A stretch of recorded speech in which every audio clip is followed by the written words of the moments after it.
Aku searching, tapi aku nggak bisa langsung beli karena nggak punya uang. Ketika aku udah punya uang, aku langsung beli mbak. Enak, langsung jual, bagus. Jadi memang semua itu harus dicoba. Karena gimana kita bisa mengedukasi kalau kita tidak mempelajari? Iya benar. Kayak gitu. Jadi ketika enak, akhirnya aku pula mbak. Aku pula terus ke orang itu. Nominalnya wis juta-jutaan waktu itu. Dari yang mulai pula cuma 100.000 sampai 1 juta, 2 juta, 3 juta. Dan keuntungannya bisa sampai 500%.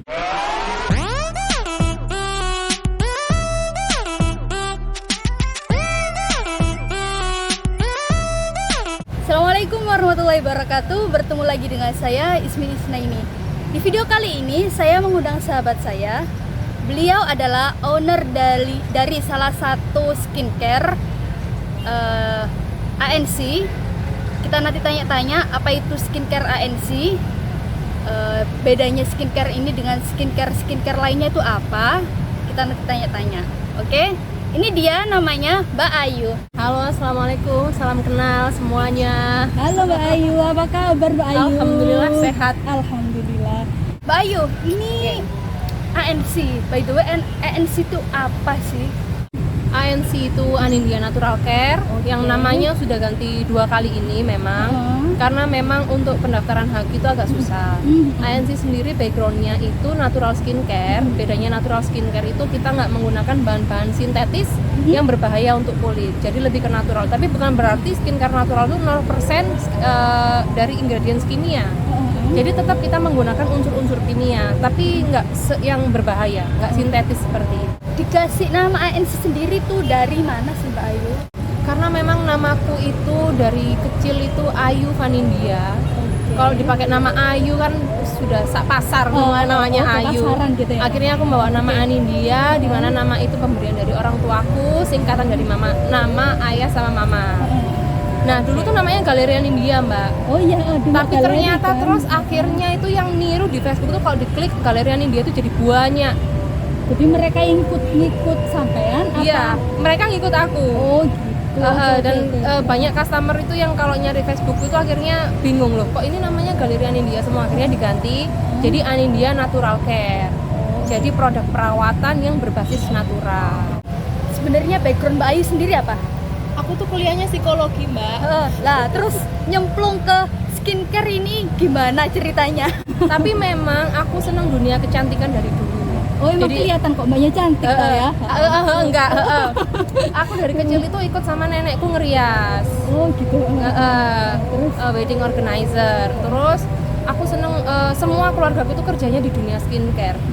Jadi beauty advisornya di skincare ternama, termasuk aku juga pernah. Tapi aku di bagian kantor waktu itu.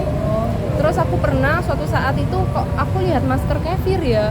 Masker Kefir ini kok waktu itu sangat viral sekali. Oh iya, boomingnya. Aku juga kenal Mbak Ayu kan dari Kefir. Kefir. Terus akhirnya aku lihat aku kepingin nyoba yang namanya kalau kita mau jual kita pasti nyoba dulu. Nyoba itu aku nggak bisa langsung beli mbak, karena aku nggak punya uang. Jadi aku nunggu beberapa bulan, akhirnya aku punya uang baru aku beli. Nyoba yang 1 saset itu harganya cuma 2.000. 1 saset itu bahan bakunya apa? Sudah jadi? Sudah jadi. Terus dari situ aku coba kok bagus. Aku nge-reseller waktu itu dari orang Gresik. Oh iya. Tapi sekarang sudah lost kontak lama. Aku nge-reseller, aku jualan di Facebook. Jadi sistemku tuh seperti ini. Aku punya uang berapa waktu itu? Aku punya uang 100.000. Tak pulakan masker. Pulak masker jadi 100.000 jadi 200 jadi 300, 400, 500 sampai jutaan nilainya. Jadi modalnya nggak langsung gede ya? Nggak langsung gede, modalnya dari uang yang dipunya dulu. Uangnya itu pun uangnya anakku. Uang dari uang saku-sakunya dia itu tak kumpulin. Jadi dia belajar investasi. Terus akhirnya dari situ karena ngelihat prospekku itu rame, progresku itu rame, banyak orang yang menghubungi untuk menawarkan bahan baku. Untuk mengajarkan cara membuat. Nah, aku kenal ini sama seseorang yang tak anggap sama masku dan mbakku istilahnya. Dia ini peternak susu kambing di Lumajang. Oh iya. Menawarkan aku bahan baku, terus aku bilang kalau saya dikasih bahan mentah, saya nggak bisa cara buatnya. Langsung beliau bilang, saya ajari. Saya datang ke rumahnya mbaknya, nanti saya ajari. Jadi kebaikan itu datangnya kayak gimana ya Mbak, aku bisnis ini tuh bukan karena aku untuk ambisi aku harus punya bisnis ini, tapi semua tuh jalannya tuh sudah ada. Jadi aku tinggal melalui. Tapi memang sebelum ini aku dulu pernah jualan segala macam mulai dari aku sekolah. Jadi kalau saya ketemu sama teman-teman, sharing sama teman-teman, biasanya kan gini Mbak Ayu, pengen bisnis tapi nggak punya modal. Padahal sebenarnya bisnis itu tanpa modal pun bisa Mbak ya. Bisa banget. Modalnya kita itu dari niat, dari tekad, dari sini ini semua sudah modal. Punya smartphone aja udah modal. Waktu itu aku nggak punya smartphone Mbak, HP ku Nokia. Terus jualannya? Tapi waktu itu Nokia sudah ada internet ya. Belum. Aku dimulai dari sekolah dulu. Jadi aku jualan, kalau istirahat aku jualan keliling. Belum online. Jadi berawal dari situ. Terus kalau ini smartphone ini waktu itu aku pakai Smartfriend, harganya 700.000. Ini bisa pakai Facebookan ya? Bisa, pakai Facebookan bisa. Dulu Dari mulai dari situ. Emang dulu Facebookan masih rame ya? Rame banget. Dan aku nggak didukung sama suamiku cuek, semuanya cuek. Jadi aku jalan sendiri. Tapi ketika semua orang tahu itu progres, langsung aku dimodalin sama suamiku, disiapkan ini gitu, semua orang jadi support. Jadi tepatnya ini Mbak Ayu mulai bisnis di tahun berapa? 2016. Jadi 6 tahun Mbak ya? 6 tahun. 5 tahun. 6 tahun jalan. Iya, 6 tahun jalan. 2016. 6 tahun sudah progresnya, berarti ini sudah didaftarkan Haki. Hakinya belum, namanya aja belum bisa sama sekali. Kenapa? Namanya masih ada yang ngembarin. Sorry, untuk yang nama ANC-nya aja bisa. Bisa. Kalau Anindya Natural Care nggak bisa. Terus yang didaftarkan sekarang berarti Hanya ANC. Tapi mereka nggak minta Kepanjangan ANC ya? Enggak. Cuma ANC aja Cuma boleh. ANC aja dulu. Berarti sekarang sudah diproses. Sudah diproses tapi belum di ACC. Antrinya panjang. Pakai sendiri apa? Maksudnya dia? Daftar sendiri. Iya, mandiri lewat Instagram. UMKM? UMKM. Berarti bayar 500 rupiah. Nah, sama kayak aku kemarin berarti. Ribet nggak, Mbak? Enggak sih, cuma ini sih minta surat ke Psikoperindaknya. Pelayanannya bagus kan? Iya, bagus. Ramah kan? Iya. Berarti ini sudah diproses, sudah masuk ini. Belum masuk. Dari bulan berapa kan? Barusan kok akhir Desember. Jadi sebenarnya ANC ini ada produk baru yang sekarang lagi urus perizinan, tapi PERT karena dia bentuknya minuman kecantikan. Belum BPOM ya? Belum. Nggak boleh apa? Bisa PERT karena termasuk minuman kesehatan. Berarti Mereka bilangnya seperti itu. Mereka yang nyarankan seperti itu. Berarti Mbak Ayu ini bulan depan ini bisa dicek hakinya. Insya Allah Bismillah. Insya Allah bulan depan. Soalnya kalau emang UMKM yang gratis biasanya emang lama Mbak, diposting di website Dirjen DJKI ini itu emang lama. Bisa berbulan-bulan. Cuma kalau Mbak Ayu bayar sendiri kayak saya kemarin 1 bulan langsung muncul, itu masih dalam proses.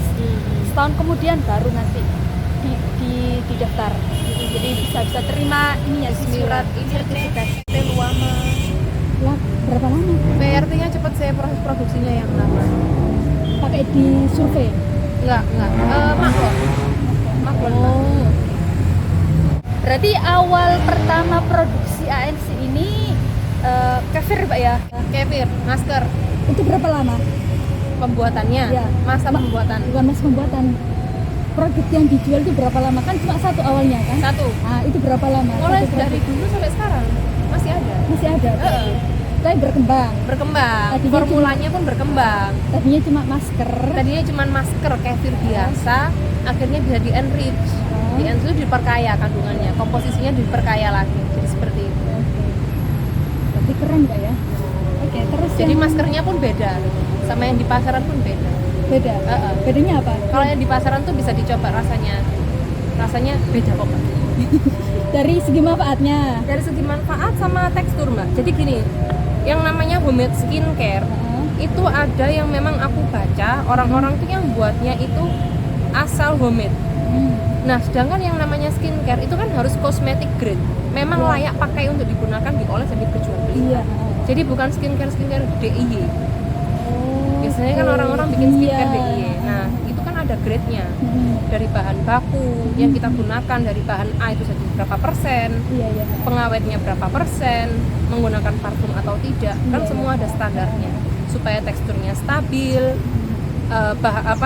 ini juga awet kan gitu. Nggak boleh skincare tanpa pengawet, nggak boleh toh, kan pasti rentan bakteri. Iya.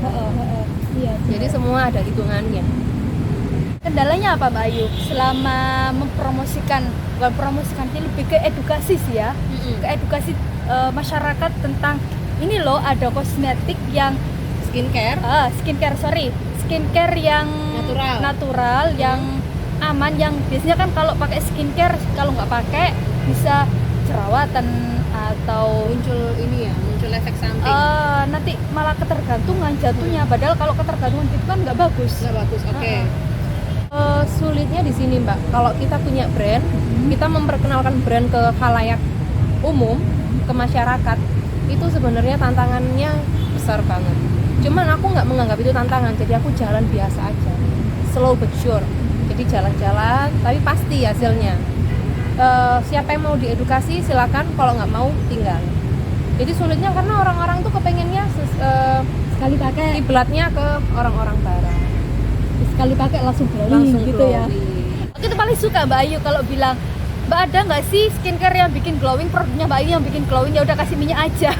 Iya, nggak ada Mbak. Nah iya makanya kan semuanya berproses kan. Kalau aku sih yang penting sehat. Kalau kita sehat, cantiknya pasti dapat. Iya. Tapi kalau kita cantik belum tentu kita sehat.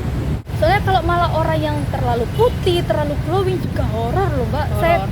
Saya juga takut kalau lihat, aduh Kalau kulitnya memang kok. kulitnya putih, pasti cepet Mbak prosesnya. Ya pasti dia kan akan kembali ke jenis kulit masing-masing. Iya makanya itu terlalu putih yang nggak alami maksudnya. Putih yang nggak alami itu kan, aduh kok gini ya. Sampai kemerah-merahan. Biasanya ada orang lah yang saya kenal, wajahnya itu bagus loh Mbak, bagus putih gitu, kalau cantik lah. Tapi nggak pakai kehabisan ketelatan itu, aduh parah. Akhirnya breakout itu karena skin barrier-nya sudah rusak kan. Karena skin barrier-nya itu sudah terkikis sama skincare yang dia pakai itu tadi. Terus kalau buat biar bisa jadi normal lagi, disehatin, istilahnya kayak gitu. Kulit kita harus disehatin lagi supaya dia kayak jaringannya kebentuk. Itu lama Mbak, lama pol. Dan nggak bisa kayak semula. Bisa kayak semula tapi lama. Yang penting kulitnya tidak terbentuk jaringan parut ya. Jaringan parut itu seperti scratch mark atau bopeng, itu bisa. Tapi kalau kulitnya hanya skin barrier-nya rusak itu bisa dipulihkan. Tapi kalau sudah terbentuk jaringan parut itu nggak bisa. Di balik ceritanya Mbak Ayu yang bisa sampai di titik ini, bisa memproduksi beberapa produk ini, ada nggak sih titik terendahnya Mbak Ayu kayak apa? Banyak. Satu-satu yang sampai aduh gitu di titik terendah menurut Mbak Ayu, versi Mbak Ayu. PPKM Kemarin tuh ya. sedangkan aku harus menghidupi karyawanku. Yang tak pikir bukan aku Mbak, orang-orang yang lain. Gimana? Tapi alhamdulillah padahal aku kan industri kecil istilahnya, produk rumahan. Banyak pabrik-pabrik yang bahkan nggak bisa ngaji pegawainya. Aku alhamdulillah nggak pernah telat. Gitu. Hak karyawan masih. Berapa pegawai yang Mbak Ayu sekarang? Waktu itu 2. Sekarang Terus tak liburkan 1. tapi mereka ada kerjaan sampingan atau Nggak ada, cuman karyawan aja. terus sekarang berapa karyawannya? 2 lagi. 2 lagi terus 2. Alhamdulillah. Terus Soalnya kantornya kecil. tadi harus punya kantor yang gede dulu. Tapi kan soalnya kalau skincare kan barangnya kecil-kecil. Iya, jadi nggak perlu besar. Beda sama produk-produknya Mbak ya. Iya, Harusnya barang-barang besar. Iya. Terus aku juga masih berperan. Jadi aku kalau paginya ngepel kantor, udah baru kerja. Mulai jam 8? Jam 8. Oh enggak, aku jam 6 sudah di kantor. Nanti timnya datang jam 8, aku pergi. Oh, Gantian, berarti Mbak Ayu fokus ke anak-anak suami. Jadi jam 6 aku udah di kantor. Berarti cuma PPKM kemarin aja ya? PPKM itu Mbak, kalau titik terendah sih banyak ya Mbak. Cuman untungnya kalau dari usaha sendiri aku nggak pernah yang, karena aku nggak pernah neko-neko orangnya, jadi nggak pernah yang sampai down di dalam bidang usaha. Keuangan gitu gimana? Gak pernah terlilit utang atau? Nggak pernah alhamdulillah, karena memang dalam usaha aku nggak mau utang.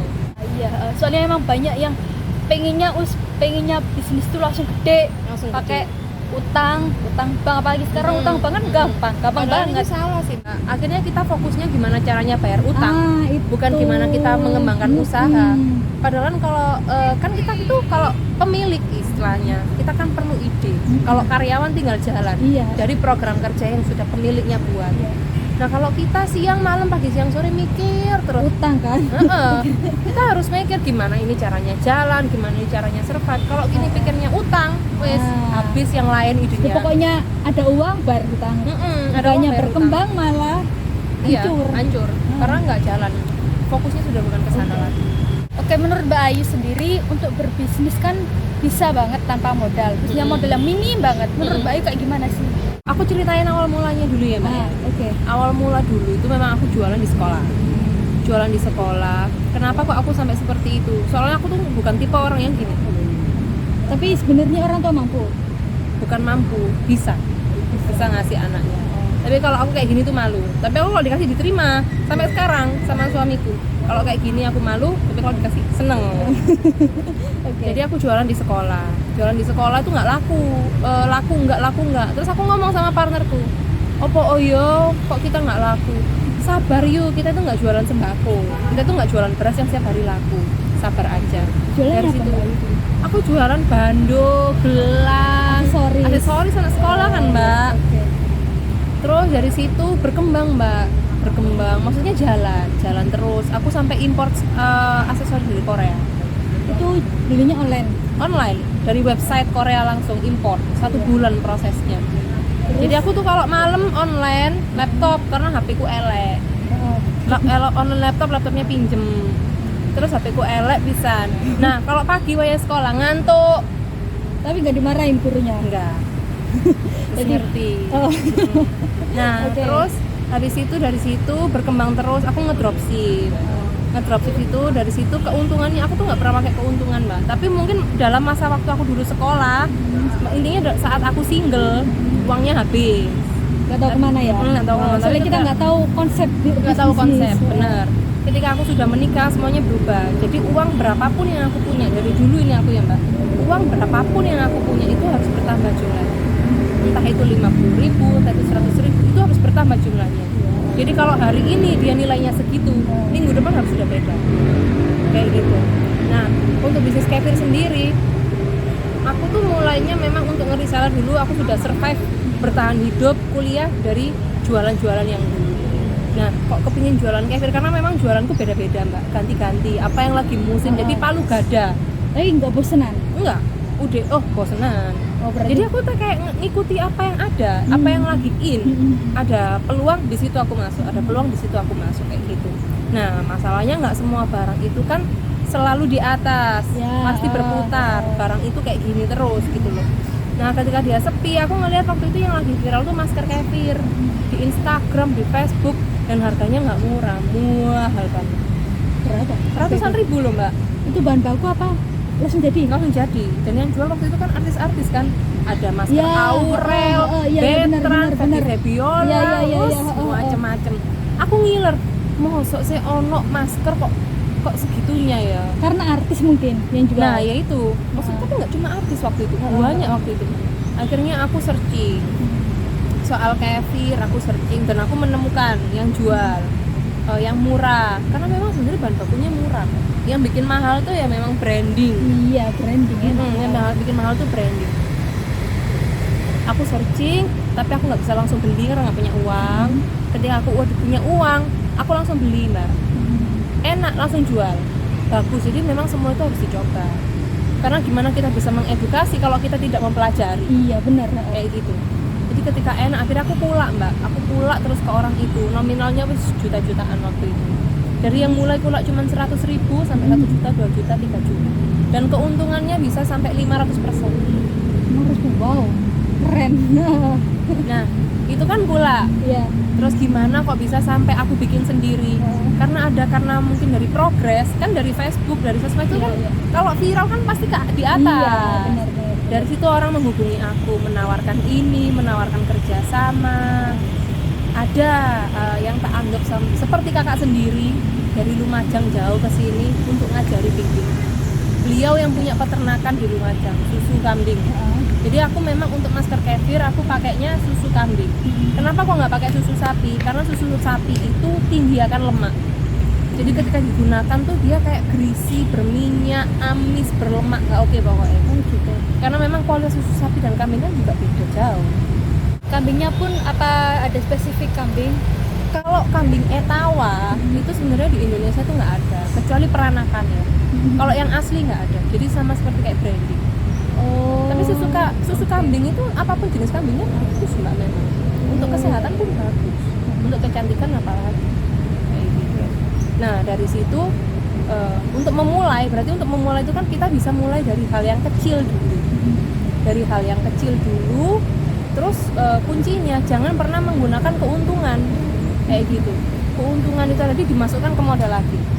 Jadi ya Dikembangkan lagi. Karena bisnis itu nggak bisa. Jadi aku mulai jualnya tuh masker kefir yang putih-putih original. Original sudah sampai mentok, seret, sudah sampai di atas, waktunya turun, naik lagi, aku kembangkan lagi ke masker kefir yang variasi. Ada varian ini, varian buah, varian green tea, varian charcoal. Itu sampai di atas, turun lagi. Nah, bisnis itu ketika kita sudah di atas, ini kita sudah harus mikir setelah ini apa lagi yang harus kita keluarkan. Jadi ketika kita sampai turun, ini nggak lama turunnya, naik lagi ada varian baru lagi. Jadi yang namanya bisnis kalau kita punya varian itu disimpan dulu, ada waktunya dia keluar. gitu. Nah terus dari keuntungan itu tadi kan keuntungannya sudah melimpah dalam waktu 1 bulan, 2 bulan, 3 bulan itu sudah melimpah. Aku beli kulkas khusus produk-produk. Setelah itu uangnya tak buat sekolah skincare. Oh jadi Mbak Ayu ikut sekolah juga? Sertifikasi? Oke. Sekolah skincare. Dari situ sekolah pun nggak bisa sekali 2 kali mbak. Karena waktu itu awam, banyak lembaga-lembaga yang ternyata nggak berkompeten. Bukan nggak berkompeten. Maksudnya kayak gimana? Jadi ilmu yang dikasihkan ke aku itu ilmu cuma-cuma. Yang sebenarnya ilmunya itu bisa comot di Google. Oh. Tapi mereka legal? Enggak. Jadi kayak kursus. Loh karena memang kan untuk skincare sendiri formulasi seperti ini di Indonesia belum ada yang legal. Belum ada kan mbak? Oh gitu. Indonesia tuh nggak support loh hal kayak gitu. Kenapa? Nggak ngerti pemerintahnya kenapa. Cuman aku disupport sama pihak Pemprov Jawa Timur. Nggak ada produk kayak gini kan. Jadi ketika pameran besar Jawa Timur itu kan banyak kuliner sudah banyak. Iya benar. Terus baju, batik, kerajinan sudah banyak. Skincare cuman aku sendiri satu. Sama ada satu lagi dari skincare itu namanya si apa gitu, dia dari air laut. Nah waktu itu aku dari susu kambing kan.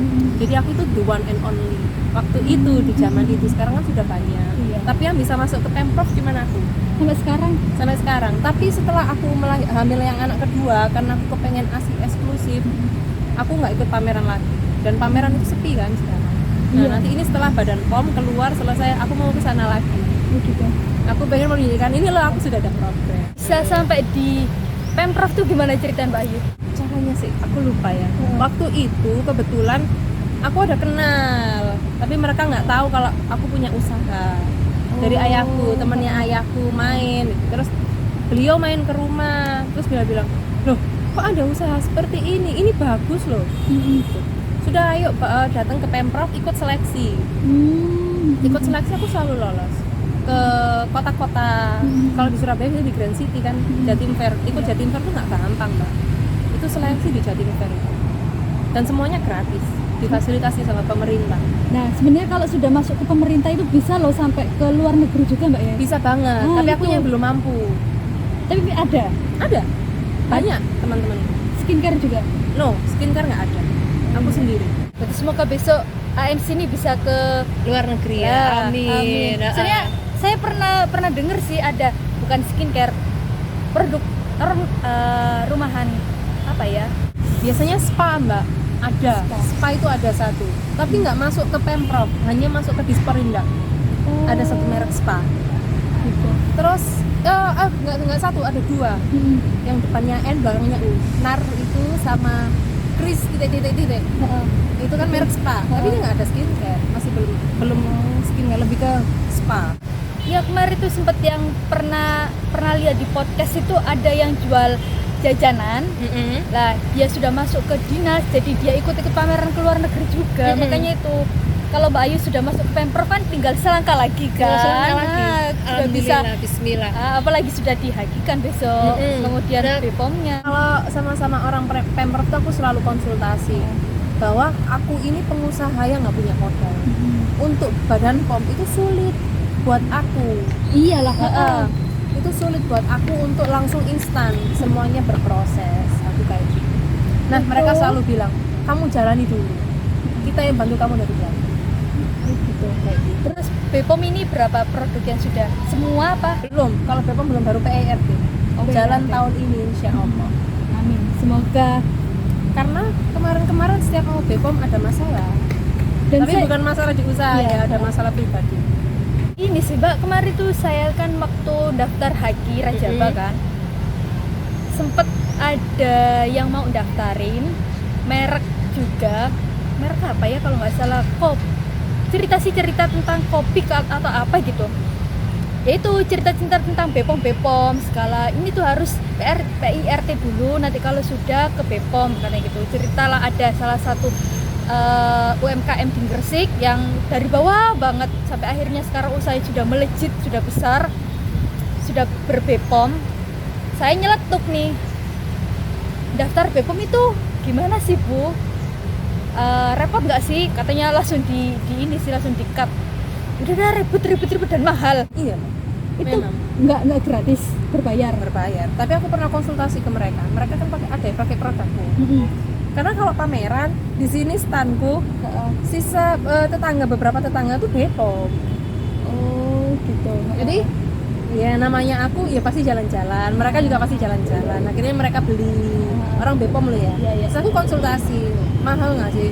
Nggak mahal lah Mbak sebenarnya. BPOM itu nggak mahal. Yang mahal itu membuat standarisasi. Oh iya. Yang mahal bikin standarisasi. BPOM-nya murah Mbak. Iya. Standarisasinya yang mahal. Harus tempatnya gitu Tempatnya kayak gitu. Nah, untuk aku sendiri produksi gimana caranya? Kalaupun aku belum bisa pabrik, tapi aku selalu berpikir gimana ya caranya supaya produk ini pantas untuk keluar ke masyarakat, tapi tidak bebas karena kan belum berizin. Gimana caranya supaya produk ini pantas ke masyarakat? Ya ruangan produksinya ditata. Benar. Alat-alatnya, kehigienitasan, kayak gitu. Kemasanku pun bukan kemasan yang biasa kalau aku pakai. Aku selalu karena menurutku kemasan itu untuk menghargai pembeli. Kalau sudah bagus kayak gini kan jadi bikin penasaran. Salah satu marketingnya. Tapi kalau aku kan lebih ke marketingnya itu aku lebih ke untuk cari ridhonya Allah. Jadi kenapa kemasan dibikin bagus? Untuk menghargai pembeli. Gitu, jadi lebih tak kembalikan ke situ.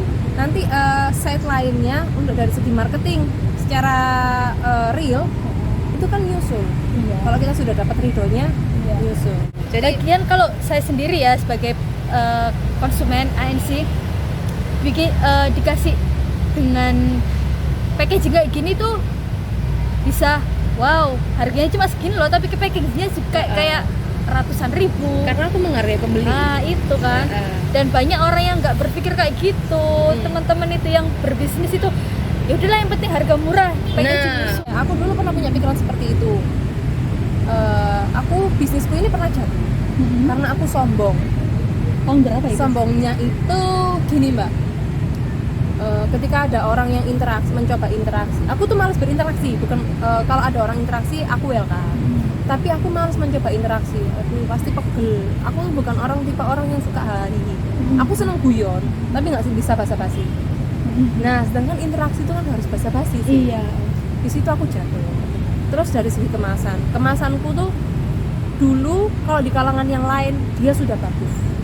Tapi kalau di kalangan yang luas lagi masih kurang. Tapi tak akuin dulu tuh sudah bagus. Nah, aku mikir eman dan sayang kemasan mahal yang untuk nanti ujung-ujungnya dibuang. Ternyata itu salah Mbak, salah besar. Iya. Sekarang ketika kemasannya sudah ganti seperti ini, banyak orang datang untuk mencoba karena dia melihat kemasan. Kok keren ya kemasannya, kok keren ya mbak, aku penasaran. Ketika mereka beli baru mereka sadar, oh ternyata nggak cuma kemasannya yang keren, isinya juga bagus mbak gitu. Karena kalau cuma kemasannya aja yang keren, mereka nggak akan repeat order. Iya benar. Apaan cuma bagus-bagus di luarnya aja, dalamnya ya sama aja. Nah, jadi kalau usaha itu untuk membangunnya tuh memang gampang, cuma perlu trigger aja, cuma perlu kita nekat sedikit lagi aja sudah bisa kita punya usaha.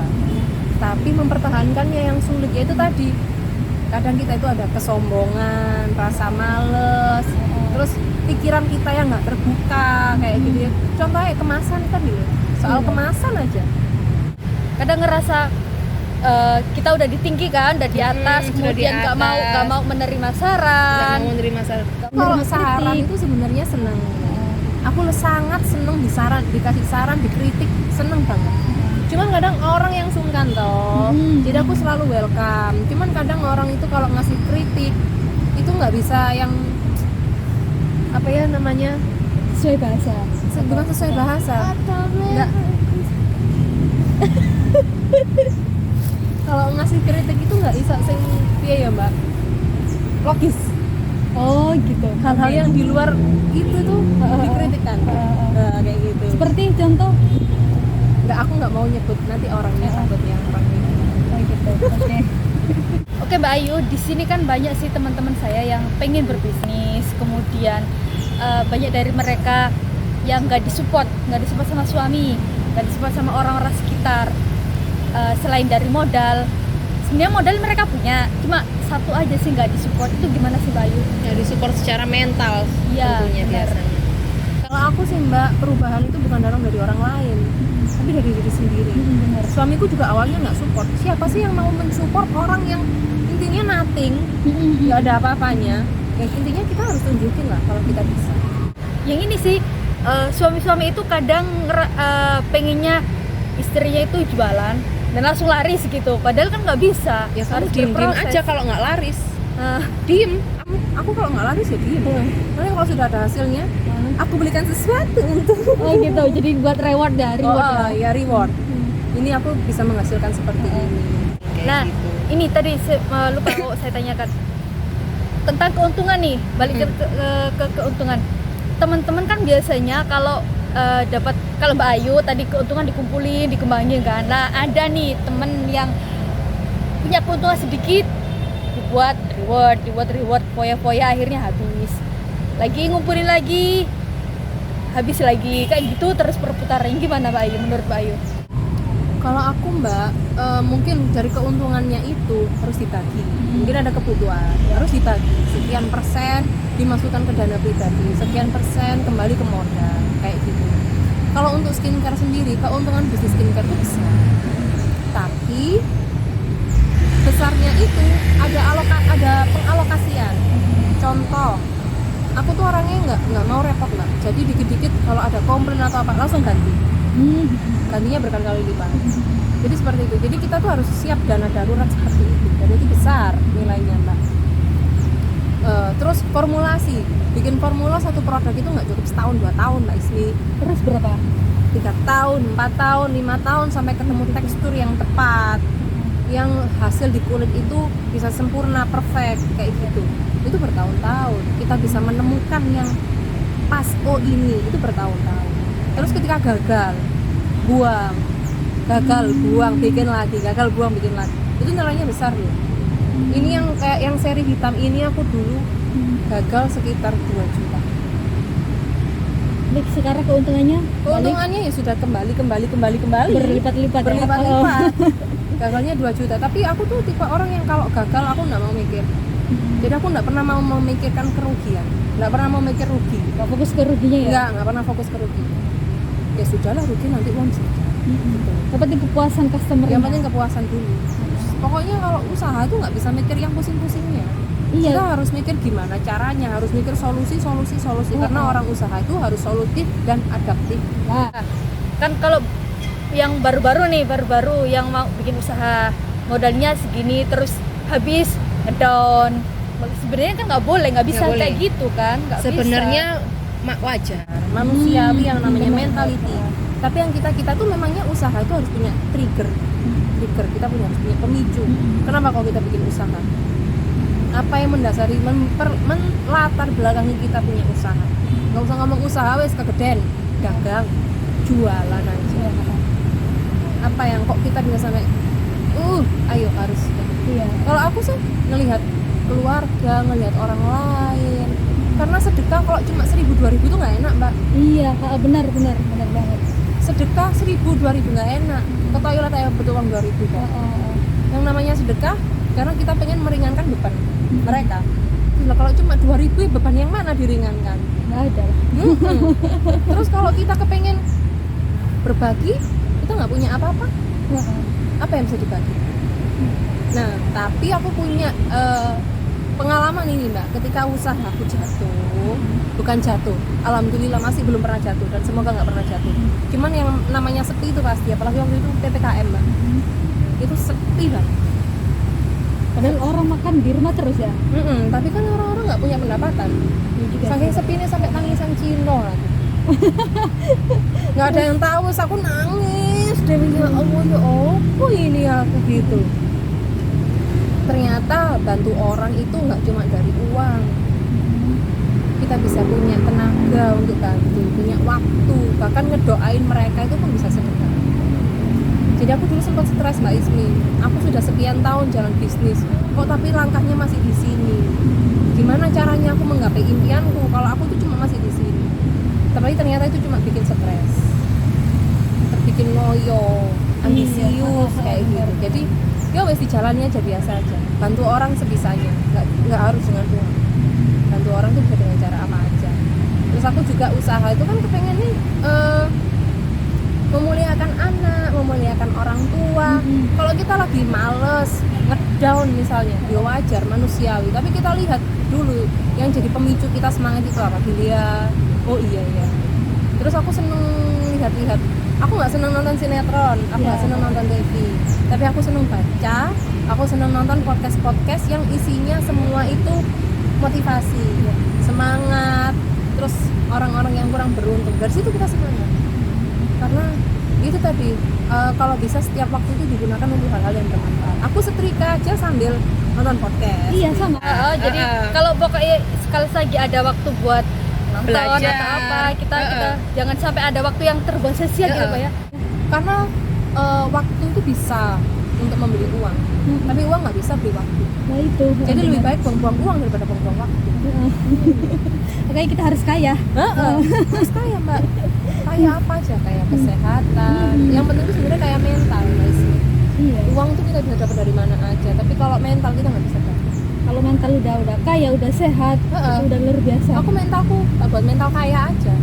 Jadi kalau ada orang yang baik sama aku, kenapa aku ini sisi lain ya. Kalau ada orang yang baik sama aku pengen balas dia jauh lebih baik. Bener sama. Jadi kalau caranya, saya sampai sekarang masih ini loh, Mbak, masih keinget loh orang-orang yang dari seazam tadi itu. Saya pernah dikasih sama keluarga saya yang segini, entah dari hati tuh pengen suatu saat nanti saya mau bales, entah itu nggak langsung ke beliau, ke anak-anaknya lah paling enggak 2 kali lipat. Nah itu yang terjadi sama aku di selang waktu 2020-2021, Mbak Ismi. Usahaku ini juga sempat, bukan usahaku yang ngedown ya, tapi aku yang ngedown. Karena orang yang paling berjasa di hidup itu meninggal. Itu kan salah satu trigger kenapa aku punya usaha, kenapa aku harus sukses, karena aku harus balas budi sama beliau. Tapi ternyata orangnya meninggal. Waduh, buat apa? Langsung ngedown. Semua impianku sudah dibawa pergi sama orangnya.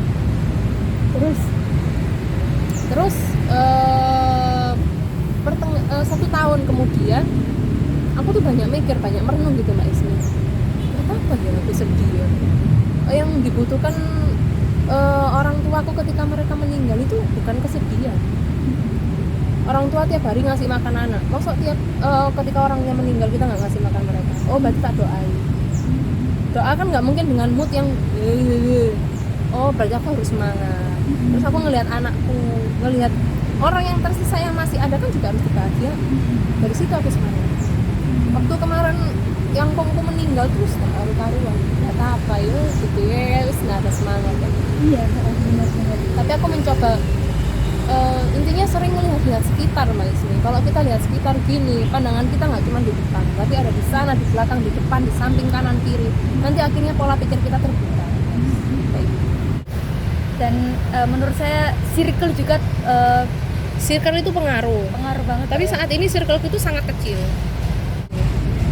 Ya karena itu tadi aku tuh orangnya nggak suka basa-basi. Sampai suamiku gini, sana lo Mi kamu itu main tak dolen tak opo tak. Jadi kayak gini nih aku keluar ketemu Mbak Ismi pasti didukung. Gitu. Sangu ya.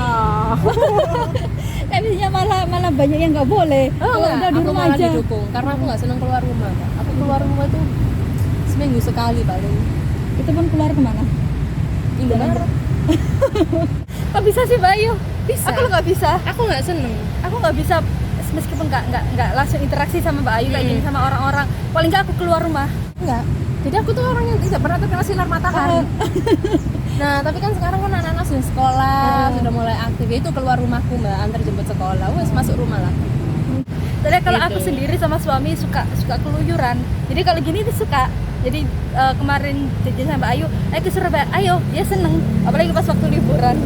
Oh, enggak, aku enggak Mbak. Wes aku tuh di rumah aja, tapi ya itu walaupun cuma di rumah gimana caranya produktif. Alhamdulillah loh Mbak, kita tuh sekarang ada di era internet. Bener banget. Jadi kita tuh tidak terbatas waktu, tidak terbatas tempat, tidak terbatas jarak. Semua kita bisa jangkau. Biaya produksinya lebih ditekan Pak ya. Bener. Kalau menekan biaya produksi itu aku sih nggak seberapa mikir ke sana. Cuman aku selalu menghitung kalau bikin formula tuh nggak bisa sehari 2 hari Mbak. Kalau sudah fokus bikin formula itu sudah nggak bisa diodik. Terus aku diem, pegang kertas, pegang HP, gimana caranya buka jurnal, buka sana sini, fokus. Gitu. Tapi aku nggak pernah mikir untuk ngepres biaya produksi. Cuman untuk ngepres biaya produksi itu aku selalu update bahan baku kayak gitu. Karena kan kita nggak tahu di luar sana lebih murah. Kalau kita orangnya nggak mobile, mobile secara ini aku nggak pernah mobile secara badan nggak pernah. Iya. Kalau kita nggak mobile kita nggak akan tahu yang terbaru yang ada di depan mata gitu. Kalau zaman dulu kan kalau mau bikin brand gede harus punya toko, cabang. Enggak. Nah, sekarang Tidak ada. cukup di HP. Cukup di Udah. HP, harusnya kan bersyukur kita. Iya benar. Nggak perlu toko, sekarang ada Tokopedia memfasilitasi. Aku pakai Tokopedia itu mulai 2009 loh Mbak. Mulai belum ada orang yang tahu marketplace, aku sudah masuk marketplace Sampai sekarang berarti. sampai sekarang. Dari berapa tahun itu? 2009, 2009, 10, 11. 12-13 tahun ya Mbak. Iya. Harusnya dapat reward loh dari Iya, Tokopedia. protes aku. Iyalah. Terus ada 13 Shopee, tahun. aku ikut Shopee. Ada TikTok, aku masuk TikTok. Aku bukan tipe orang males loh joget-joget. Loh, kamu lo belum nyoba, tapi kamu sudah bisa bilang seperti itu. Padahal semua hal itu di sana ada banyak ilmu, informasi, terus semangat, motivasi. Yang nilainya itu nggak bisa dinilai sama uang. Kalau kita mau membuka pikiran ya, kita mau membuka diri. Tapi orang sekarang kan semuanya sudah Iya, harusnya nggak mau kalau membuka. sekarang ini ya di Instagram, ya harus ngikutin mau gak mau kan? Ya itu adaptif. Orang dagang, orang usaha, ataupun orang biasa pun itu harus adaptif. Karena apa? Kita itu punya anak. Anak kita itu nggak bisa kita ginikan terus menerus. Mereka akan tahu dunia luar. Lebih baik mereka tahu dari kita daripada mereka tahu sendiri. Iya, benar. Benar. Jadi aku nggak pernah Mbak, anakku lihat TV ya, misalkan kartun-kartun luar negeri itu kan kadang ada cium. Aku nggak boleh, nggak pernah gitu. Takutnya mereka nanti semakin penasaran. Jadi aku yang mesti, wah itu pasti suami istri ya, aku mesti gitu. Itu pasti suami istri atau itu pasti saudaranya. Jadi mereka saling sayang. Tapi mereka tahu kok mereka malu. Oh malu Mi, oh enggak lah, itu kan suami istri, boleh seperti itu. TikTok, mereka tak kasih tahu mereka TikTok joget-joget cewek-cewek itu. Ya kasihan ya dia ya, apa nggak malu ya dia seperti ini, tak kasih tahu. Jangan sampai di depanku mereka sendiko dawo, di belakangku nggak karu-karuan. Mendingan kamu tahu sama Mimi daripada kamu tahu sendiri. Itu tadi kita harus buka pikiran. Jadi kalau sekarang ini lagi apa, kita harus ngikuti. Harus ngikuti. Nggak boleh Soalnya yang selain kita untuk usaha buat anak-anak kan, iya benar-benar. dan kita tuh nggak pernah tahu mbak kondisi kita saat ini depannya tuh seperti apa besok nanti. Jadi kita itu harus punya kekuatan untuk diri kita sendiri, nggak bergantung sama siapa-siapa, tidak bergantung sama orang tua, tidak bergantung sama suami. Dan suami ini mati. Nah itu, benar-benar. Aku sudah menyiapkan diriku untuk itu semenjak yang kongku meninggal. Aku kan nggak siap secara mental ya. Aduh biasanya. Akhirnya tak siapkan diriku. Oh kalau suamiku mati aku harus gini. Kalau anak-anakku yang mati, aku harus gini. Kalau aku yang mati, anakku sudah tak siapkan. Jadi kalau bertengkar sama adiknya tak bilang, kalau Mimi mati, kamu yang menggantikan. Kalau kamu ini tak ceramai kayak gitu. Masih suamiku juga tak gitu. Kalau aku mati, nanti tolong anak-anak gitu. Gak mungkin orang ngomong gampang mbak secara ngomongan gitu. Tapi seenggaknya aku sudah menyiapkan. Iya. Gitu loh, aku sudah bersiap diri untuk menghadapi hal-hal yang terburuk dalam hidupku. Aku sudah siap. Jadi secara mental itu kan akan nanti terasa dengan sendirinya. Yang jelas kita nggak kaget kayak gitu. Oke Mbak Ayu, ini harapan ANC ke depannya apa? Harapannya aku tuh cuma dari dulu cuma pengen bermanfaat aja. Sudah gitu aja. Bermanfaat dengan segi apa? Terserah Allah. Mau aku ini bermanfaat dari segi apa tak ikutin. Tapi paling nggak ini salah satu bentuk manfaatnya, bentuk bermanfaatnya Mbak Ayu melewati ANC ya. Kedepannya pengen punya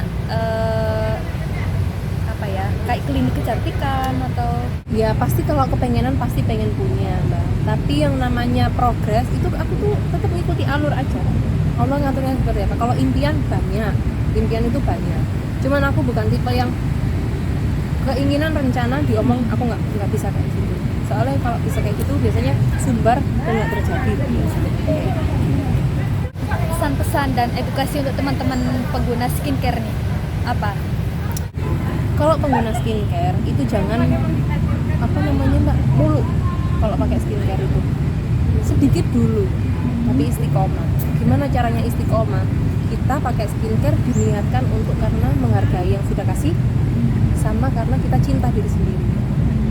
Jadi nggak peduli hasilnya gimana pun tetap aja pakai, entah ada suami atau enggak tetap aja pakai kayak gitu. Pesan-pesan teman-teman nih yang mau memulai berbisnis. Kalau mau mulai bisnis harus siap konsepnya. Mau jualan apa, di konsep seperti apa, dijual dengan cara apa, itu dipikirkan. Terus untuk startingnya kita harus punya niat, tekad, sama nekat. Gimana caranya supaya bisa punya tiga itu tadi, niat, tekad, nekat. Kita harus punya prinsip apa ya yang membuat aku untuk harus bergerak kayak gitu. Nanti dari situ ini pikiran tuh kayak ke-trigger sendiri kita untuk bergerak.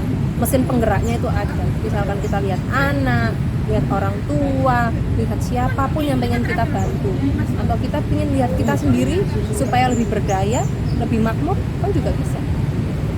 Oke, terima kasih banyak Mbak Ayu sudah sama Mbak Ismi. Sampai ketemu lagi. Iya. Semoga ketemu lagi.